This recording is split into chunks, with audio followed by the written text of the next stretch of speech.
Hello, नमस्कार दोस्तों। जो संख्या पद्धति का आज हम 7वां पार्ट स्टार्ट कर रहे हैं, यानी हमारा टॉपिक था संख्या पद्धति, इसमें पार्ट 7वां ले रहे हैं। नंबर सिस्टम, इसका 7वां पार्ट ले रहे हैं। सबसे पहले स्टार्ट करते हैं गुणनखंड यानी फैक्टर।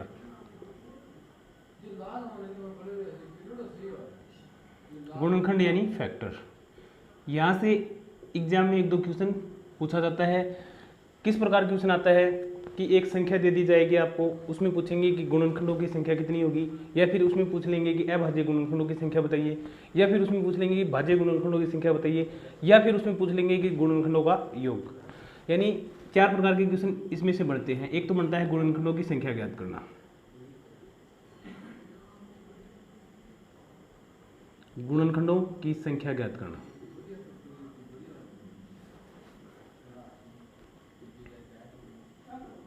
एग्जामिनर क्या करता है, इस प्रश्न को इस प्रकार भी पूछ सकता है कि एक संख्या दे दे और आपको बोल दे कि इस संख्या में कितनी ऐसी संख्याएं हैं जो इसमें पूर्णतः विभाजित हो जाएंगी।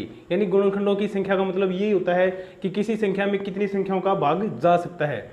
या फिर इसको बोल सकता है कि कोई संख्या दे दे, उसमें भाजकों की संख्या, यानी गुणनखंड या फैक्टर या फिर भाजक एक ही बात है। सेकंड आपसे पूछ सकता है कि अभाज्य गुणनखंडों की संख्या ज्ञात करना। अभाज्य गुणनखंड यानी प्राइम फैक्टर, अभाज्य गुणनखंडों की संख्या ज्ञात करना। थर्ड आपसे पूछ सकता है भाज्य गुणनखंडों की संख्या यानी कंपोजिट फैक्टर, भाज्य गुणनखंडों की संख्या ज्ञात करना।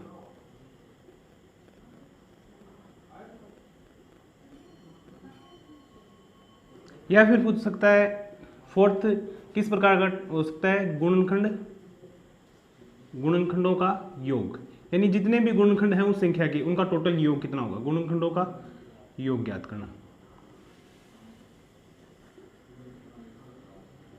इसका एक एग्जाम्पल लेंगे, उसमें सबसे पहले गुणनखंडों की संख्या ज्ञात करके देखेंगे, अभाज्य गुणनखंडों की संख्या, भाज्य गुणनखंडों की संख्या और गुणनखंडों का योग। इनको हम दो मेथड से करेंगे। दो मेथड कौन से होंगे, एक तो जो कॉन्सेप्ट होता है इसका, जो एक्चुअल में इसका जो बेसिक होता है बेसिक रूप से करेंगे, और सेकंड इसकी शॉर्ट ट्रिक से करेंगे, क्योंकि एग्जाम में जो होता है हमारे पास टाइम कम होता है, तो शॉर्ट ट्रिक से भी करेंगे और इसको बेसिक से भी करना सीखेंगे। तो स्टार्ट करते हैं। यानी कोई संख्या लेते हैं, उनका गुणनखंड और इनका ये गुणनखंडों की संख्या, अभाज्य गुणनखंडों की संख्या, भाज्य और गुणनखंडों का योग ज्ञात करना। जैसे इसका एक छोटा सा एग्जाम्पल लेते हैं, जैसे 24 का सबसे पहले करते हैं अभाज्य गुणनखंड यानी प्राइम फैक्टर। 24 के अभाज्य गुणनखंड किस प्रकार करेंगे, 24 में उस संख्या का भाग दिया जाता है प्राइम फैक्टर के लिए, यानी सबसे छोटी प्राइम संख्या, सबसे छोटी अभाज्य संख्या का भाग दिया जाता है। 24 में सबसे छोटी अभाज्य संख्या, यानी 24 में सबसे छोटी अभाज्य संख्या किसका भाग चला जाएगा, 2 का। कितनी बार जाएगा, 12 बार। फिर से 2 का 6 बार, 2 का 3 बार और 3 का 1 बार। ये जो आए हैं ये प्राइम फैक्टर है, यानी अभाज्य गुणनखंड है। तो इसको किस प्रकार लिख सकते हैं, 24 को लिख सकते हैं हम इसके प्राइम फैक्टर के रूप में 2 गुणा 2 गुणा 2 गुणा 3। देखो 2 3 बार आ रहा है, इसका मतलब इसको लिख सकते हैं 2 की पावर 3 गुणा में 3 की पावर 1।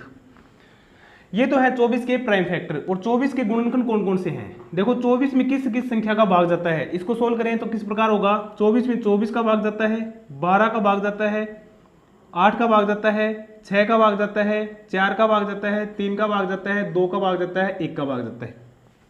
यहां से हमारा क्वेश्चन हल हो जाएगा। किस प्रकार हल होगा, क्योंकि ये तो छोटी संख्या थी 24, तब हम इस संख्या को यहां से हल कर सकते हैं। देखो किस प्रकार, एक तो गुणनखंडों की संख्या, सबसे पहला हमारा क्या है, गुणनखंडों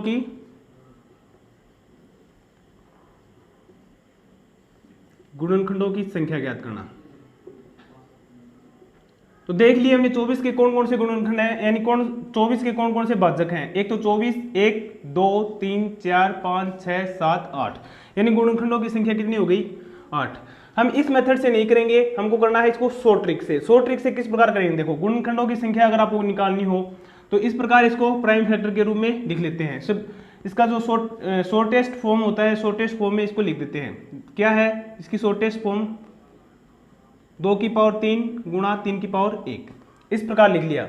अब देखो पावर 3 है, यानी 2 3 बार प्रयुक्त हुआ है, 3 1 बार आया है, तो इसकी अगर गुणनखंडों की संख्या ज्ञात करनी है तो एक पावर अधिक लिख दो। एक पावर अधिक कितनी हो जाएगी 4, यानी 2 की 3 पावर थी, एक अधिक लिख दी 4, गुणा में लिख दो 3 की पावर 1 है, एक अधिक पावर गुणा में करके लिख दो, यानी 4 दूनी 8। इसके गुणनखंडों की संख्या कितनी हो जाएगी 8। इस मेथड से अगर करेंगे, अगर इस मेथड से करेंगे तो हमें 24 के अलग अलग फैक्टर निकालने की जरूरत नहीं पड़ेगी, 24 के अलग अलग गुणनखंड निकालने की जरूरत नहीं पड़ेगी। ये तो 24 था, हमने कर लिया। अगर बड़ी संख्या होती तो अलग अलग इसके गुणनखंड ज्यादा होते और उनको हम लिख नहीं पाते। इस प्रकार लिख सकते हैं कि कैसे लिखा है, 2 की पावर 3 गुणा 3 की पावर 1 था, 24 का फैक्टर था, प्राइम फैक्टर था। इसको क्या लिख लो, एक अधिक संख्या से, यानी एक अधिक संख्या 4 और 3 की पावर 1 है, एक अधिक संख्या से, इसको आपस में क्या कर दो, गुणा कर दो, 4 दूनी 8। 8 क्या आ जाएगा गुणनखंडों की संख्या। सेकंड है भाज्य गुणनखंड। भाज्य गुणनखंड, भाज्य गुणनखंडों की संख्या। देखो किसी संख्या के भाज्य गुणनखंड कौन कौन से होते हैं, इसमें अगर एक को छोड़ दे तो बाकी सभी जो होते हैं ये भाज्य गुणनखंड होते हैं। 1 2 3 4 5 6 7, यानी इसका मतलब ये हो गया कि गुणनखंडों की जो जितनी संख्या है 8 है, उसमें से अगर एक माइनस कर दे तो ये आ जाएगा अपना भाज्य गुणनखंडों की संख्या। इसमें थर्ड किस प्रकार आता है क्वेश्चन, थर्ड आता है अभाज्य गुणनखंड। अभाज्य गुणनखंड,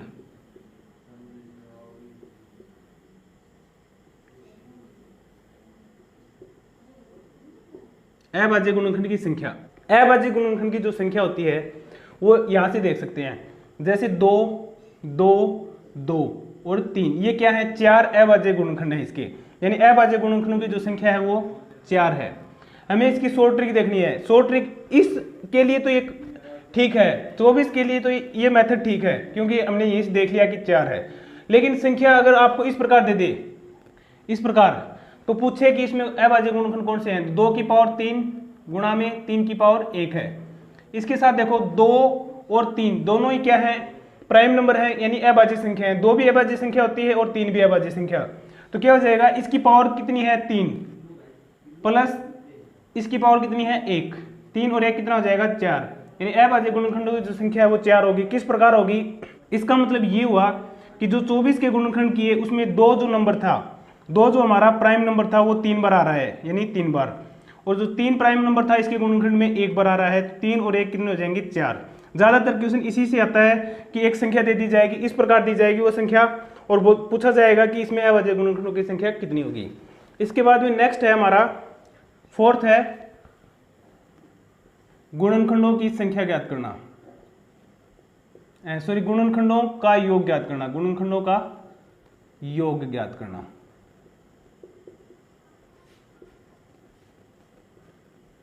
देखो यहां से गुणनखंड ये है 24 12 8, इनका आपस में योग करना। देखो ये है इसके गुणनखंड 24 के, 24 12 8 6 4 3 2 और 1, 24 के ये गुणनखंड है, इनका योग करना है। देखो किस प्रकार, 24 और 12 कितने हो जाएंगे 36, 36 और 8 कितने हो जाएंगे 44, 44 और 6 कितने हो जाएंगे 50, 50 और 4 54, 54 और 3 हो जाएगा 57, 57 2 59 और 1 60, यानी हमारा इस प्रकार हमने किया तो इनके गुणनखंडों का योग क्या आया है 60। हमें शॉर्ट ट्रिक से करना है, तो किस प्रकार, इसके प्राइम फैक्टर क्या बने थे, 2 की पावर 3 गुणा में 3 की पावर 1। इसको किस प्रकार लिखना है आपको लिखना है यहाँ से 2 की पावर 3 तक स्टार्ट कर दो, 2 की पावर 0 से प्लस 2 की पावर 1 प्लस 2 की पावर 2 प्लस 2 की पावर 3, इतना लिखना है। यानी 2 की पावर 3 को इस प्रकार लिखना है, 2 की पावर 0 1, 2 की पावर 2, 2 की पावर 3, और इसको गुणा कर देना है, इससे स्टार्ट करना है 3 की पावर 0 से प्लस 3 की पावर 1। ये क्या हो जाएगा 2 प्लस 2 की पावर 0 का मान 1 प्लस 2 की पावर 1 का मान 2 प्लस 2 की पावर 2 का मान 4 प्लस 2 की पावर 3 का मान 8, और ये गुणा में हो जाएगा 3 की पावर 0 का मान 1 और 3 की पावर 1 का मान 3, यानी 8 4 12 और 2 14 और 1 15, 15 किसके साथ गुणा में हो जाएगा 3 और 1 4, 15 चौके होते हैं 60, यानी अभाज्य गुणनखंडों का जो योग था वो कितना आ गया 60। इस प्रकार हमने अलग अलग योग किया तब कितना आ रहा है 60 आ रहा है, और इस प्रकार अगर हमने शॉर्ट ट्रिक से किया तो ये भी 60 आ रहा है। ये था एक 24 का एग्जाम्पल, इससे हमने कर लिए गुणनखंडों की संख्या। गुणनखंडों की संख्या किस प्रकार, इसको प्राइम फैक्टर के रूप में लिखा, इसके बाद में इसकी जो पावर थी उनको एक अधिक करके आपस में गुणा कर दिया। भाज्य गुणनखंड जो गुणनखंडों की संख्या है उसमें से एक घटा लिया। अभाज्य गुणनखंडों की संख्या, अभाज्य गुणनखंड ये वाले होते हैं, अभाज्य गुणनखंड यानी प्राइम फैक्टर होते हैं, ये 4 होते हैं। इसको किस प्रकार करेंगे, 2 की पावर 3 और 3 की पावर 1 के रूप में है। ये भी एक प्राइम नंबर है, ये भी एक प्राइम नंबर है, ये भी एक अभाज्य संख्या है, अभाज्य संख्या। अगर अभाज्य संख्या नहीं होती तो सबसे पहले क्या करते, इसको अभाज्य संख्या के रूप में यानी अभाज्य गुणनखंड के रूप में तोड़ते है। तो इसको तोड़ने की जरूरत नहीं, आगे एक एग्जांपल इसका इस प्रकार भी बता देंगे कि ये दोनों भाज्य संख्या लेंगे और उसकी पावर करके देखेंगे। ये क्वेश्चन ज्यादा आता है, इसकी पावर करके देखेंगे और उसको आपस में ऐड करके देखेंगे। तो इसकी पावर 3 है, इसकी पावर 1 है, 3 और 1 4 हो जाएगा। उसके बाद में गुणनखंडों का योग ज्ञात करना था। तो गुणनखंड ये हैं 24 के, ये वाले 24 के क्या हैं गुणनखंड, 8 गुणनखंड है, इनका योग करना था। तो 24 का इस प्रकार गुणनखंड का योग किया तो 60 आया, और इस शॉर्ट ट्रिक से किया तो भी क्या आया 60 है। इसके बाद में इसका एक एग्जाम्पल और देखते हैं, इसके बाद में देखते हैं इसका एक एग्जाम्पल और, जैसे लेते हैं 32। सबसे पहले इसके करते हैं प्राइम फैक्टर यानी अभाज्य गुणनखंड।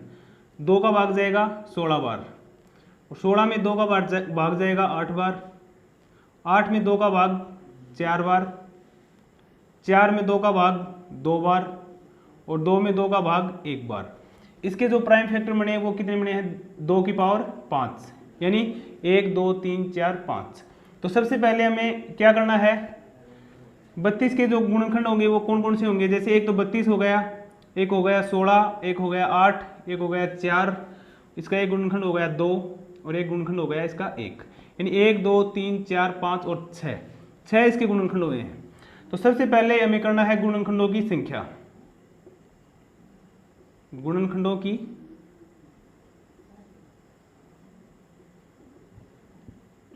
किस प्रकार करेंगे, गुणनखंडों की संख्या 2 की पावर 5 लिख लिया इसका प्राइम फैक्टर। क्या करना है, अगर इसके साथ और होता तब तो उसको साथ गुणा करते, अब इसके साथ और कुछ नहीं है, सिर्फ कितना दे रखा है 2 की पावर 5। तो 5 से एक अधिक संख्या यानी 6, तो 6 तो इसके हो जाएंगे गुणनखंडों की संख्या। सेकंड है भाज्य गुणनखंड, भाज्य गुणनखंड। तो इसके भाज्य गुणनखंड कितने हो जाएंगे, 6 में से 1 घटा लो वो भाज्य गुणनखंड हो जाएंगे, 6 में से 1 घटाया 5। तीसरा है इसका अभाज्य गुणनखंड, अभाज्य गुणनखंड। मैंने बताया था अभाज्य गुणनखंड कौन कौन से होते हैं, जो प्राइम फैक्टर होते हैं, यानी 1 2 3 4 5, यानी 2 की पावर 5 में अभाज्य गुणनखंड कितने होंगे, जो इसकी पावर होती है वही, यानी 2 कितनी बार आया है 5 बार, तो ये इसके हो जाएंगे अभाज्य गुणनखंड। फोर्थ हमारा है गुणनखंडों का योग ज्ञात करना, गुणनखंडों का योग। तो देखो गुणनखंडों का योग किस प्रकार करेंगे, 2 की पावर 5 है, तो इसको किस रूप में लिखना है, 2 की पावर 0 से स्टार्ट कर दो, 2 की पावर 1 प्लस 2 की पावर 2 प्लस 2 की पावर 3 प्लस 2 की पावर 4। 2 की पावर 0 का मान 1, 1 प्लस 2 प्लस 2 की पावर 2 का मान 4, 2 की पावर 3 का मान 8, और 2 की पावर 4 का मान 16। 2 की पावर 2 की पावर 5 तक है ये, इसको लिख दो। 16 के बाद में 2 की पावर 5 का मान 32, इसको आपस में ऐड कर लो।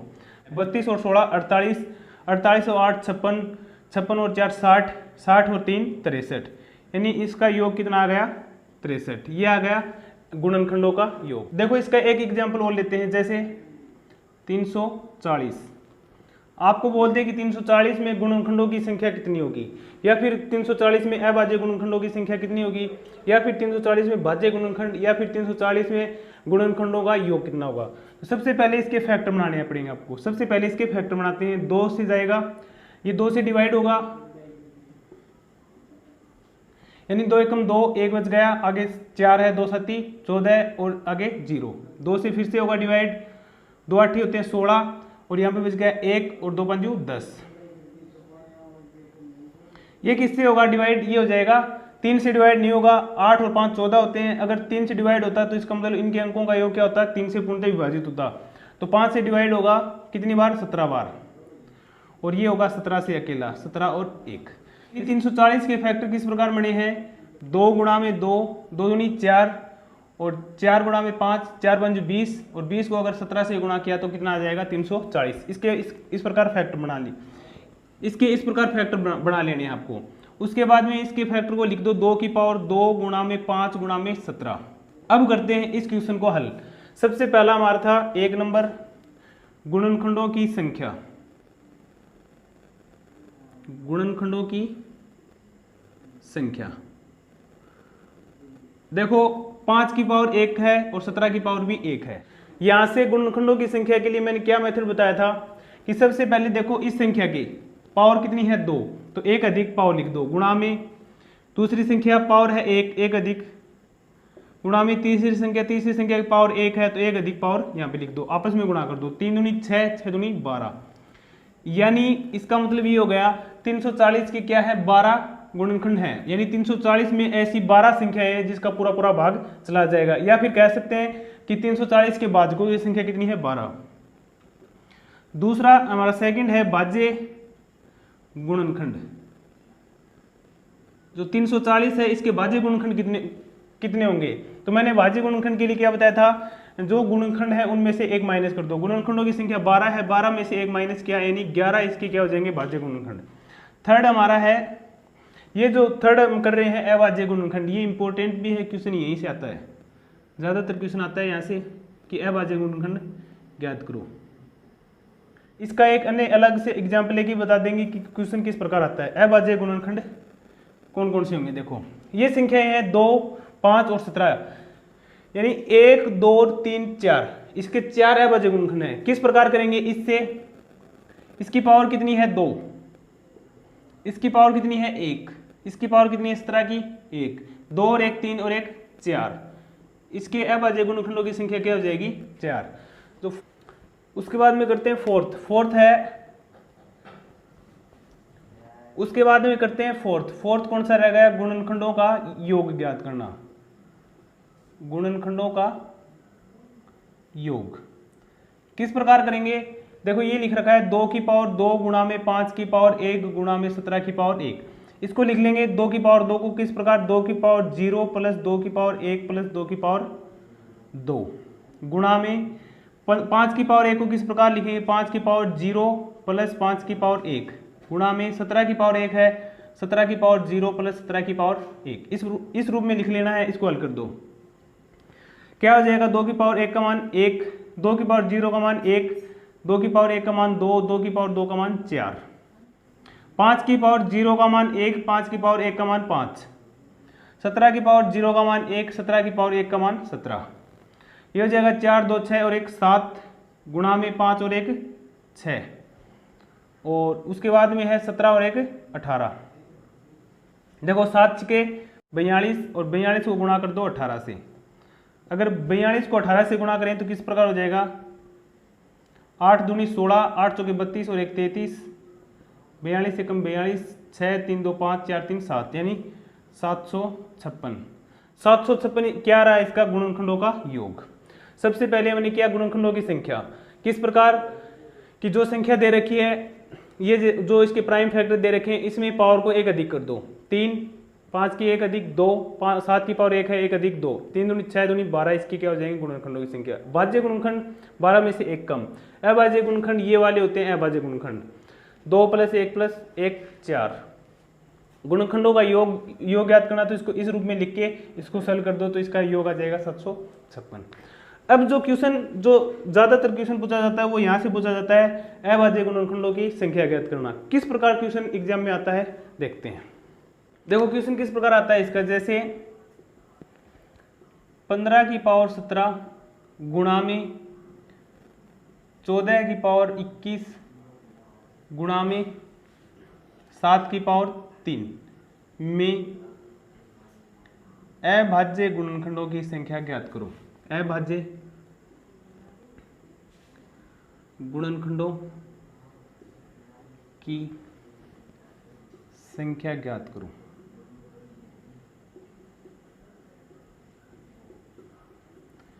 यहां से तो देखो सबसे पहले आपको लिखना है 15 की पावर 17 गुणा में 14 की पावर 21 गुणा में 7 की पावर 3, ये हमें एक संख्या दे रखी है। तो देखो ये एक संख्या है 15, ये एक 14, ये एक 7। तो सबसे पहले इस संख्या का क्या कर लो, प्राइम फैक्टर कर लो, अभाज्य गुणनखंड कर लो। इस संख्या का भी अभाज्य गुणनखंड और इस संख्या का भी अभाज्य गुणनखंड। तो देखो 15 एक क्या है, भाज्य संख्या है, इसके अभाज्य जो गुणनखंड बनेंगे वो किस प्रकार बनेंगे, 5 गुणा में 3, 5 3 15। 7 के अभाज्य गुणनखंड किस प्रकार बनेंगे, 2 7 14, और 7 का अभाज्य गुणनखंड करने की जरूरत नहीं, 7 गुणा 1 होता है। ठीक है, इसका अभाज्य गुणनखंड करने की आपकी जरूरत नहीं, क्योंकि 7 खुद क्या है, एक अभाज्य संख्या है। इसके बाद में 15 को किस प्रकार लिख सकते हैं, 5 गुणा में 3 की पावर 17 गुणा में 14 को क्या लिख सकते हैं, 2 गुणा में 7 की पावर 21। उसके बाद में 7 को किस प्रकार लिख सकते हैं, 7 की पावर 3। अब यहां से कर सकते हैं हम अभाज्य गुणनखंडों की संख्या, यानी 5 भी अभाज्य गुणनखंड है, 3 भी अभाज्य गुणनखंड है, 2 भी है, 7 भी है और ये 7 भी है।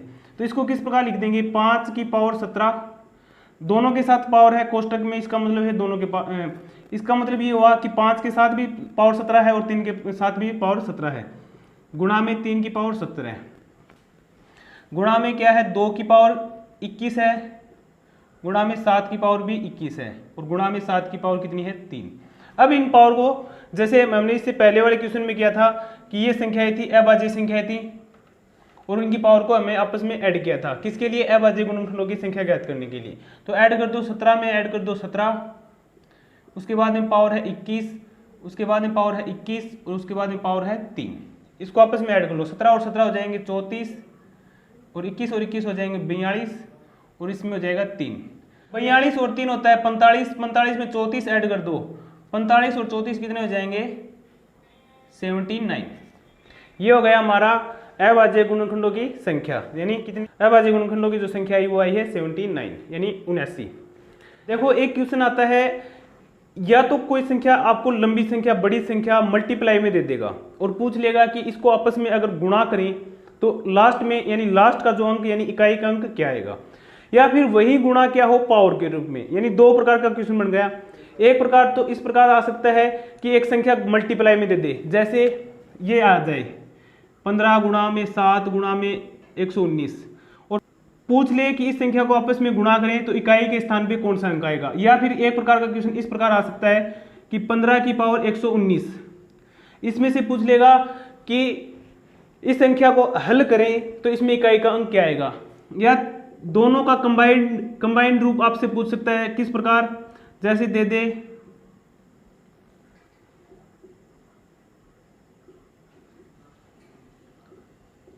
इस प्रकार दे दे और पूछ ले कि इसको अगर हल करेंगे तो इकाई के स्थान पे कौन सा अंक आएगा। देखो 221 की पावर 198, इतना बड़ा हल करना असंभव है, हम हल नहीं कर सकते। 116 की पावर 44 है, ये भी बड़ी संख्या है। 27 की पावर 11, ये भी बड़ी संख्या है। तो इसको हम शॉर्ट ट्रिक के माध्यम से करेंगे कि किस प्रकार इनका इकाई का अंक ज्ञात करते हैं। तो सबसे पहले लेते हैं अगर संख्या गुणा में हो यानी मल्टीप्लाई में हो, किस प्रकार, जैसे दे दी आपको एक संख्या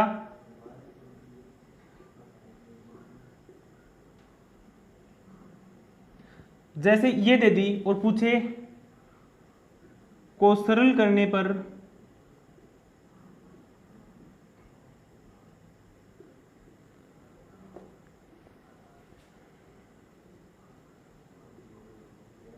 इकाई का अंक कौन सा होगा। देखो इतनी बड़ी अगर गुणा अगर हम एग्जाम में करने बैठ गए तो काफी टाइम निकल जाएगा।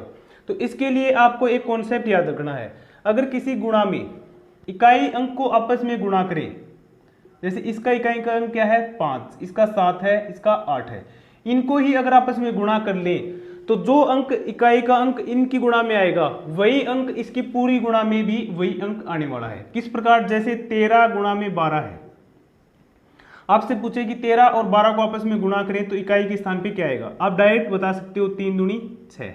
किस प्रकार, जैसे 13 है गुणा किया 12 का, 13 है गुणा किया 12 से, यानी 13 दूनी 26, 13 एकम 13, 6 3 2 5 और 1, यानी इकाई का अंक क्या आ रहा है 6 आ रहा है। वही अंक इकाई का अगर इस इकाई के अंक के साथ इस इकाई के अंक को आपस में गुणा करते तो 6 आएगा। वही मेथड इसमें भी, यानी बड़ी संख्या है इसमें भी अपनाएंगे आप। कैसे, जैसे 7 पंजू कितना आ जाएगा 35। अब 35 को मल्टीप्लाई कर लो 8 से, आपको 35 से भी करने की जरूरत नहीं, आप सिर्फ इकाई के अंक के, यानी 35 में इकाई का अंक क्या है 5, 5 को ही मल्टीप्लाई कर दो 8 से, 8 पंजू 40, इकाई का अंक क्या आ जाएगा आपका 0 आ जाएगा। जैसे इसको एक एग्जाम्पल के माध्यम से और समझते हैं। किस प्रकार, जैसे सेकंड एग्जाम्पल दे दें,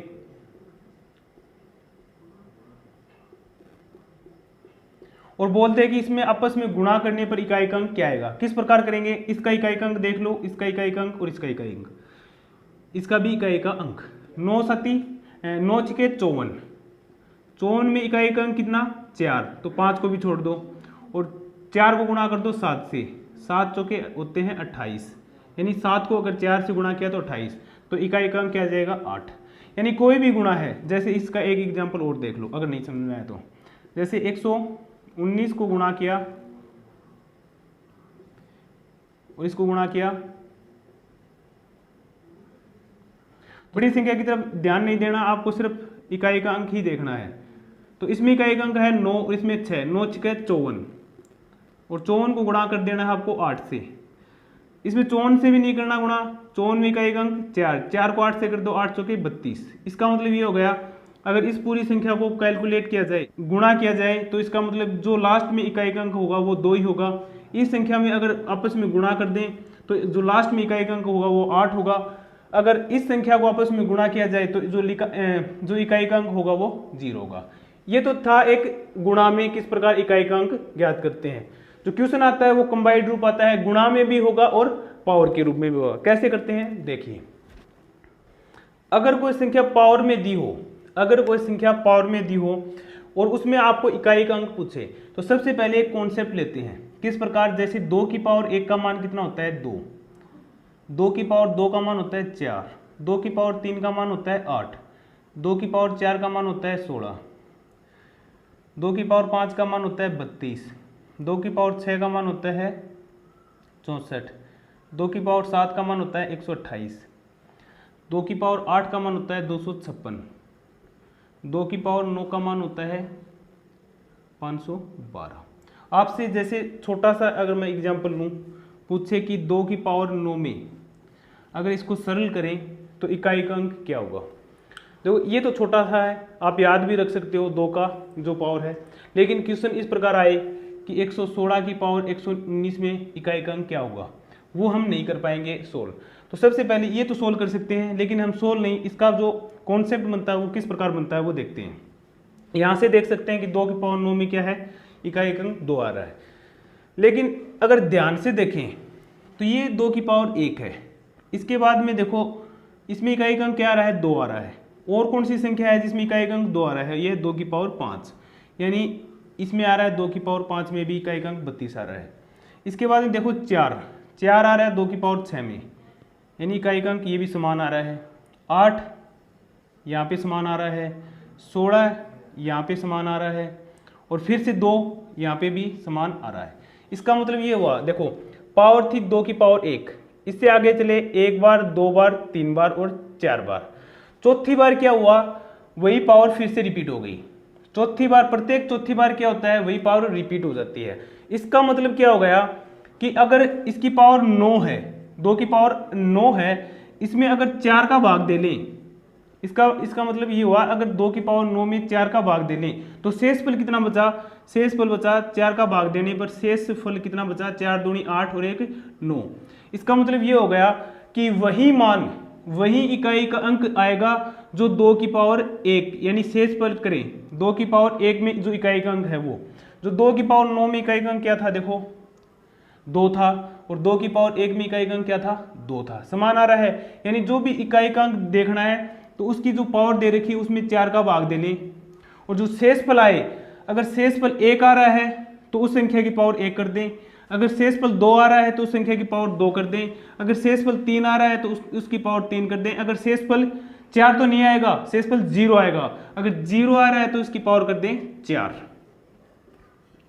अगर 0 आ रहा है तो उसकी पावर 4 कर दें। किस प्रकार, जैसे देखो 2 की पावर 8, आपसे पूछे यहाँ से कि 2 की पावर 8 में इकाई का अंक क्या होगा, तो ये नहीं देखना हमें क्या करना है, 8 में किसका भाग देंगे 4 का, 4 दूनी 8, शेषफल कितना बचा 0। अब क्या करेंगे, 2 की पावर 0 नहीं करेंगे, 2 की पावर क्या करेंगे 4 करेंगे। जो मान 2 की पावर 4 में इकाई का अंक आता है, 2 की पावर 4 में इकाई का अंक कितना आता है 16 आता है, 16 है, इसमें इकाई का अंक कितना आ रहा है 6, वही 2 की पावर 8 में होगा। वहीं 2 की पावर 8 में इकाई का अंक क्या होगा 6, यानी इसमें भी 6 है और 2 की पावर 4 में भी 6 है। एक एग्जाम्पल और देख लेते हैं, जैसे 2 की पावर 6 में पूछे कि 2 की पावर 6 में इकाई का अंक क्या होगा। 6 में 4 का भाग 2, शेषफल कितना बचा 2। जो इकाई का अंक 2 की पावर 2 में होगा वही अंक इकाई का अंक 2 की पावर 6 में होगा। 2 की पावर 2 में इकाई का अंक 4 है तो 2 की पावर 6 में भी इकाई का अंक 4 है। ये था एक कॉन्सेप्ट। इस कॉन्सेप्ट के आधार पर हम बड़े बड़े क्वेश्चन करेंगे, यानी बड़ी संख्या लेंगे, उनकी पावर भी बड़ी लेंगे। इससे पहले एक छोटा सा कॉन्सेप्ट और समझ लो। कैसे? जैसे मैं एक संख्या लिख रहा हूं 10, अगर 10 को 10 से गुणा किया तो क्या आता है 100, यानी इसका मतलब ये होगा अगर किसी संख्या के लास्ट में 0 है तो उसकी पावर कुछ भी हो, जैसे 10 की पावर 4 हो तो भी इकाई का अंक 0 ही आएगा। या फिर देखते हैं एक 11 को अगर आपस में 11 से गुणा करें तो 121। इसका मतलब ये हो गया कि अगर किसी के लास्ट में इकाई का अंक 1 हो तो उसकी अगर पावर कुछ भी करे तो इकाई का अंक 1 ही आएगा। एक संख्या है जैसे 15 को 15 से गुणा किया तो 225 आता है। इसका मतलब ये हो गया कि 15 की कोई भी पावर करो तो इकाई का अंक हमेशा लास्ट जो 15 में इकाई का अंक वही आएगा।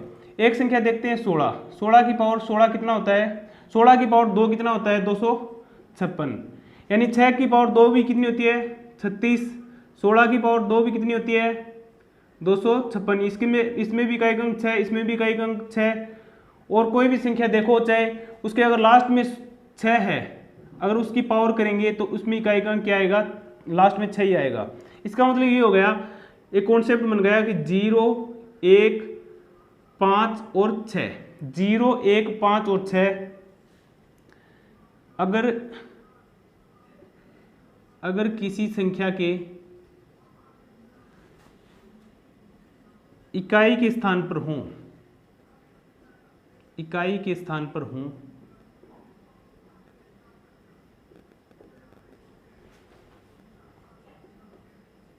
तो उसकी किसी भी घात में, यानी कोई भी घात कर लो, किसी भी घात में इकाई का अंक, किसी भी घात को हल करने पर, किसी भी घात को हल करने पर इकाई का अंक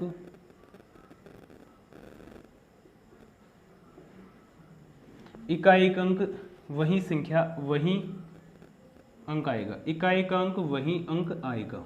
वही अंक मतलब अगर 0 है तो 0 आएगा इकाई के स्थान पर, 1 है तो 1 आएगा, 2 है 5 है तो 5 आएगा, 6 है तो 6 आएगा। जैसे इसका एग्जाम्पल लें, आपसे पूछे कि 100 ये दे दे, ये संख्या दे दे और इसकी पावर पूछ ले 19 में इकाई का अंक क्या होगा, तो इसमें इकाई का अंक क्या हो जाएगा 6 हो जाएगा। ये कॉन्सेप्ट है, इसको कॉन्सेप्ट को याद रखो, आगे मदद करेगा किसी क्वेश्चन को हल करने में। अब हम इसके एग्जाम्पल ले रहे हैं, सिर्फ पहले लेंगे एक घात के रूप में। जैसे एक क्वेश्चन आ जाए कि 119 की पावर 81 में 121 की पावर 81 को सरल करने पर इकाई का अंक क्या होगा।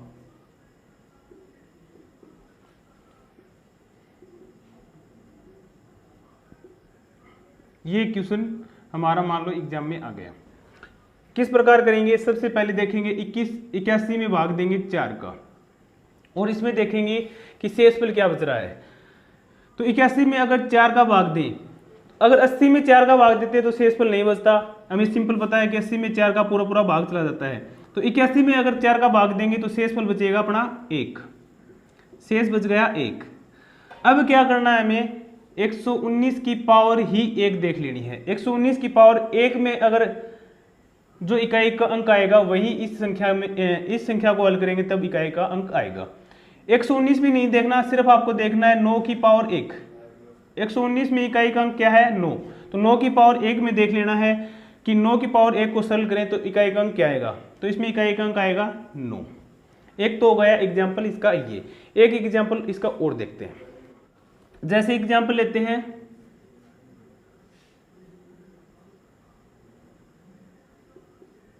537 की पावर 70। तो सबसे पहले क्या करेंगे, 70 में 4 का भाग देंगे, कितनी बार जाएगा देखो, 7 एकम 7, 3 बच गए, आगे है 0 और 4 7 होते हैं 28 और शेष कितना बचेगा, शेष बचेगा अपना 2। अब क्या कर लेना है, इसका मतलब ये हो गया कि हमें 537 की पावर अगर 2 में जो इकाई का अंक आएगा वही अंक 537 की पावर 17 में अगर करेंगे तो इकाई का अंक आएगा।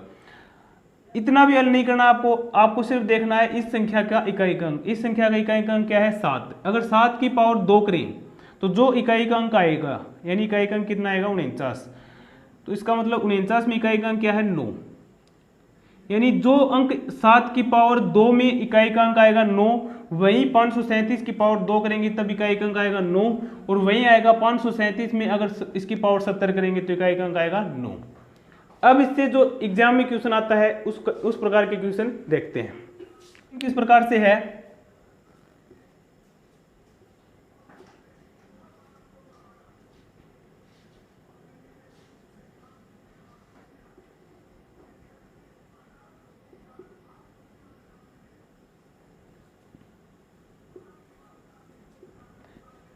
इसको हल करने पर इकाई का अंक क्या होगा।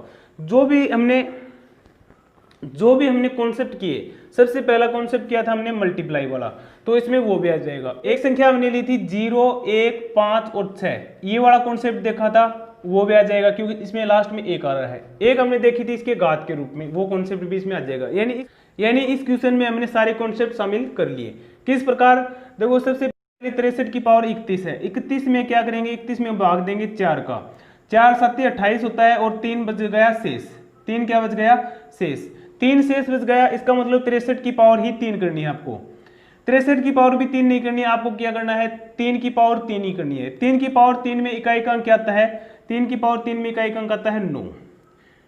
तो इस संख्या में अगर इस संख्या को हल करेंगे तो इकाई का अंक क्या आ जाएगा, 9 आ जाएगा। इसके बाद में 71 की पावर है 109। देखो 109 की तरफ ध्यान नहीं देना, ध्यान देना है 71 की तरफ। 71 में 7 और 1, लास्ट में इकाई का अंक क्या आ रहा है, 1 आ रहा है। मैंने क्या बताया था, अगर किसी संख्या के इकाई के अंक के स्थान पर 0, 1, 5 और 6 हो तो उस संख्या की कितनी भी बड़ी घात ले लो, इकाई का अंक हमेशा ही क्या आएगा, 1 आएगा। तो ये आपस में गुणा है। उसके बाद में क्या है, 7 यानी 67 की पावर 11 है, पावर 11 है, 11 में 4 का भाग दे दो, 4 दूनी 8 और 3 क्या बच गई। इसका मतलब 67 में 67 है, इसकी पावर कितनी कर लो, 3 कर लो। 67 की पावर भी आपको 3 करने की जरूरत नहीं, 7 की पावर ही 3 कर लो। 7 की पावर 3 का मतलब क्या होता है, देखो 7 की पावर 3 का मतलब 7 गुणा 7 गुणा 7। आपको नहीं पता कि 7 की पावर कितनी होती है, कोई दिक्कत नहीं, 7 7 49। अब क्या कर लो, इसको 49 को 7 से गुणा करने की जरूरत नहीं, सिर्फ 9 को गुणा कर लो 7 से, 9 7 कितना हो जाएगा, 63। यानी इकाई का अंक कितना आया इसमें, 3। अब क्या कर लेंगे, अब इसको कर लेंगे आपस में गुणा। अब इसको आपस में गुणा कर लो, 9 एकम 9 और 9 तिया 27। तो 27 में इकाई का अंक क्या आ रहा है, 7 आ रहा है। तो इसका मतलब इसको पूरी को हल करेंगे तो इकाई का अंक क्या आ जाएगा, 7 आ जाएगा आपका। इस प्रकार इसका अलग अलग एग्जाम्पल करके आप देख सकते हो, अलग अलग एग्जाम्पल के द्वारा इनका आप अभ्यास कर सकते हो। सिंपल था। सबसे पहले देखना था 31 में भाग देके देखते हैं 4 का भाग दिया तो देखो कितनी बार जाएगा, 31 में अगर 4 का भाग दिए तो 7 बार, 7 चौके 28, 3 शेष बचा, 3 अब कर लेंगे 3 की पावर ही 3।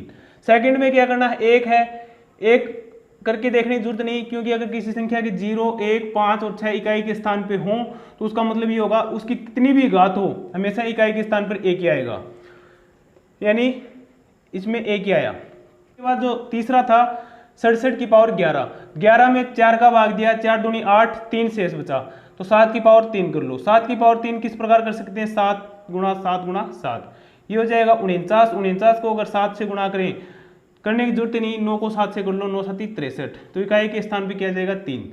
अब इसमें लगा दो मल्टीप्लाई वाला कॉन्सेप्ट, 9 तिया 27, 27 में इकाई का अंक क्या होता है, 7 होता है, 27 में इकाई का अंक 7 हो जाएगा, तो इसमें भी इकाई का अंक 7 होगा, और इसको अगर सेल करेंगे तो भी इकाई का अंक क्या आ जाएगा, तो इसका आंसर आ जाएगा आपका इकाई का अंक क्या हो जाएगा 7।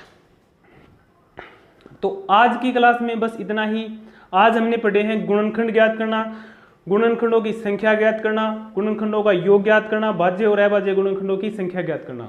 इसके बाद में हमने सेकंड पार्ट में देखा है इकाई का अंक ढूंढना, किस प्रकार इकाई का अंक देखते हैं। जो इससे अगला पार्ट होगा यानी पार्ट जो 8वां होगा, उसमें हम संख्या पद्धति के टॉपिक को आगे बढ़ाएंगे, उसमें अलग अलग कॉन्सेप्ट लेके आएंगे, अलग अलग क्वेश्चन लेके आएंगे। तब तक के लिए आप इनका अभ्यास कीजिए। तब तक के लिए धन्यवाद।